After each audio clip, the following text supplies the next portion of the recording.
សូមគោរពនិងជម្រាបសួរជូនចំពោះពុកម៉ែបងប្អូនដែលរស់នៅឯនេះសមុទ្រសូមស្វាគមន៍នៅចំណាប់អារម្មណ៍និងទំនុកចិត្តរបស់បងប្អូនមកលើសេវាកម្មគ្រួសារឧត្តមហុងស៊ុយថ្ងៃនេះខ្ញុំសូមអធិស្ឋានទុកជាមុនស្ដីពីការទំនាក់ទំនងតាមទូរស័ព្ទពីឯនេះសមុទ្រមកកម្ពុជាកន្លងមកនេះដោយឃើញមានផលប៉ះពាល់ជាច្រើនកើតចេញពីបទល្មើសបច្ចេកវិទ្យា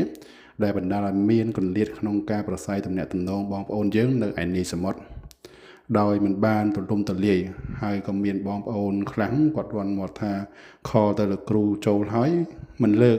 មានពេលខ្លះខលចូលច្រើនលើកច្រើនសារហើយនៅតែមិនលើកទៀតចំណុចទាំងនេះវាសុទ្ធសឹងតែជារឿងប៉ັດមូលហេតុតែមួយគត់ដែលមិនហ៊ានលើកព្រោះខ្លាចរឿងហិចតនន័យដោយសារមួយរយៈក្រោយនេះគឺយើងឃើញដូចពេញនិយមណារឿងហិច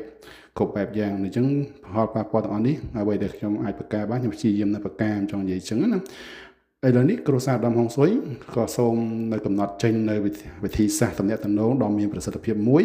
រវាងបងប្អូនយើងដែលរស់នៅឯនេះសមុទ្រវាថាជំហានដំបូងសូមបងប្អូនធ្វើការទំនាក់ទំនងតាមបណ្ដាញសង្គមណាមួយរបស់គ្រួសារឧត្តមហុងស៊ុយដែលបងប្អូនបានស្គាល់សូមផ្ដាំផ្ញើពាក្យសម្ដីតាមតម្រូវការពីពេលវេលាដែលអាចជួបគ្នាបានពីគោលបំណងនៃចំណោទបញ្ហារបស់បងប្អូនផ្ទាល់មានន័យថាធម្មតាជាទូទៅបងប្អូនអាចអ្នកខ្លះគាត់អាចស្គាល់គ្រួសារឧត្តមហុងស៊ុយតាមរយៈ TikTok ឬក៏អ្នកណាក៏គាត់ស្គាល់តាម Facebook ក៏ដូចជា Facebook Page អញ្ចឹងគាត់អាចទៅស្វែងរកបណ្ដាញសង្គមទាំងអស់ហ្នឹងដើម្បីធ្វើការណាត់ជួបពេលដែលបងប្អូនធ្វើការណាត់ជួបរួចខាងខ្ញុំនឹងរៀបចំឲ្យខាងបងខាងណាឬខាងណាអាចខលមកពេលណាបានគឺដឹងតែបងខលមកគឺដឹងតែបានជួបតែម្ដងដែលខ្ញុំចង់បង្ហាញចំណុចហ្នឹង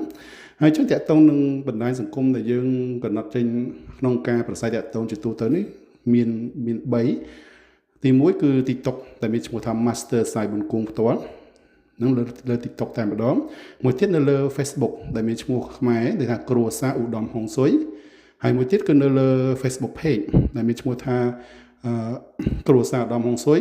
ចិនហ្វូកុយប៉ាចៃហ្វឹងស៊ុយអង់គ្លេសឧត្តម Family ហ្វឹងស៊ុយអញ្ចឹងមានថាបណ្ដាញសង្គមទាំង3ហ្នឹងគឺយើងដាក់ប្រើជាផ្លូវការសម្រាប់ការទំនាក់ទំនងបងប្អូនយើងទូទៅតែម្ដង